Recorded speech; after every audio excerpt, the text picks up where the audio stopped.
So, is this the isekai of the webtoon universe now? Is this really, out of everything that could have been in the niche or the cliche of webtoons, this really has to be it? I mean, I'm not mad or upset. I just, wish that we, didn't have to pick such the most controversial topics in the world. But hey, unlike isekai, it has all the flavors that you want to eat. You need beast girls, yes. You like bestiality, of course you do, you horny mother.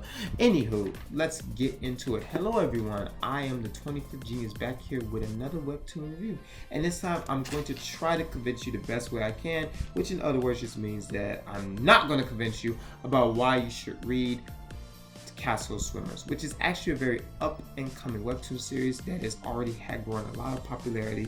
However, I wish it wouldn't get the popularity for the topic that I'm going to discuss, but nevertheless, it has grown a lot in popularity, and this is definitely a must read. Now, as you know, one of my favorite webtoon series is Mage and the Demon Queen, and I'm just going to say off the bat, does Castle Swimmers beat Mage and Demon Queen? No, not at all. For so many reasons. No. Like, Castle Swimmers is actually a very good, touching, and heartwarming read with a very moral outline backing it up.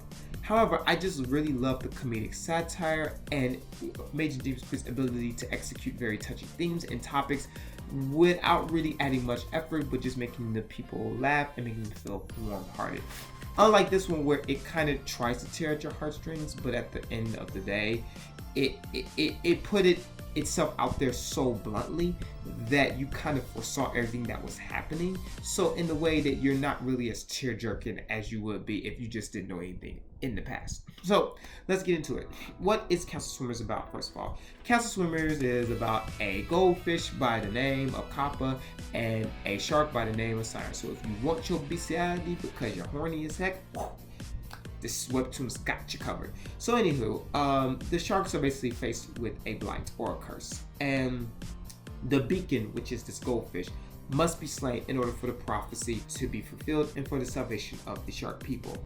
However, the siren does the main character does the one thing that everyone knew that he wouldn't do.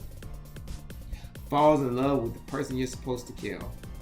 That kind of makes things a little complicated, don't you think, my buddy? Like, just a little complicated. I mean, it's not like you have to save your whole entire race, It's not like, like you're the hope for everybody. You can't get your shark penis hard, like soft for like 1 second to do what you're supposed to do. No, it must get hard because, the light-skinned people, they always, they always get all the love no matter what. It just goes to show you that, in order to escape death, you just need to find a homosexual guy, and you just need to freaking just have a bunch of light skin and just say he's cute.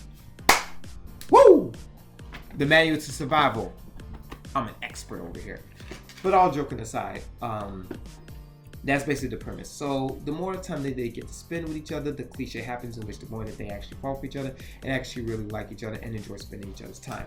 However, Siren is faced with one of the ultimate questions, because if he allows the beacon to live, his people will die. So he has this will on his shoulder. Do he follows his heart for the one he loves, or must he do what he has to do for his people? And that's where the line draws here.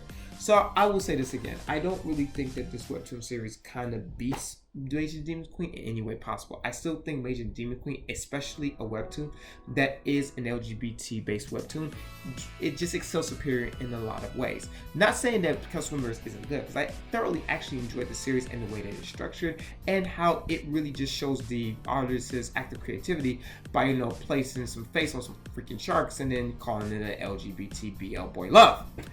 But the thing about Mage and the Demon's Queen is, again, as what I said in the beginning of my video, Mage and the Demon's Queen just has the ability to introduce LGBT topics, but do it in a very funny and comedic way. It does it in a way where you almost forget that these are actually two girls going after each other, when it's really just about two lovers going after each other. Where Castle Swimmers, you kind of just know, and you're always reminded by the fact, which also doesn't help that the community just must point their 2 cents into it, that, hey, this is LGBT, you need to get on this, that they should be together and that they're gay for one another.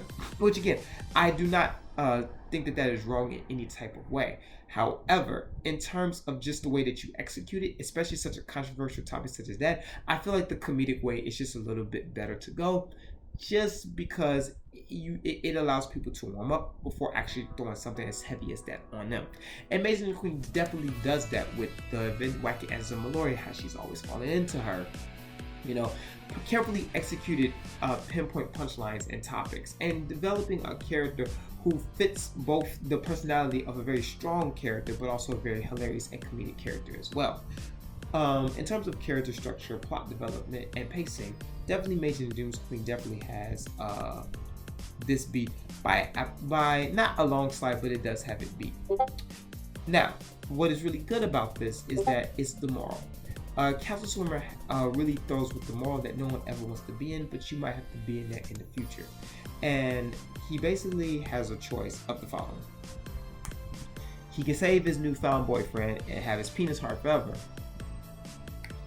or he must find some way to break the curse. And judging by the anxiety of the shark people, that pretty much is not going to happen without proper detailed explanation in the first place. Now, another reason why you should read Castle Swimmers is because of the characters. The characters are very individual, if I do say so myself. Now, one character stands alone without the help of other characters, even though it seems like it. But that's just probably Japan in general.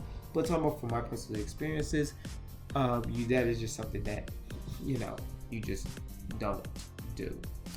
And with Castle Swimmers, it's kind of the same thing in a way. But again, I don't know.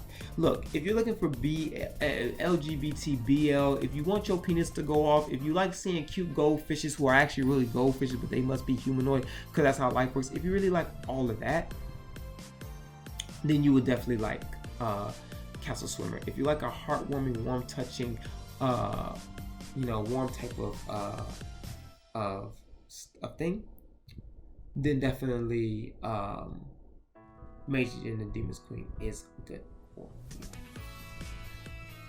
And that is my review. I hope you enjoy it. Make sure you leave a like and subscribe down below to be updated with more webtoon content.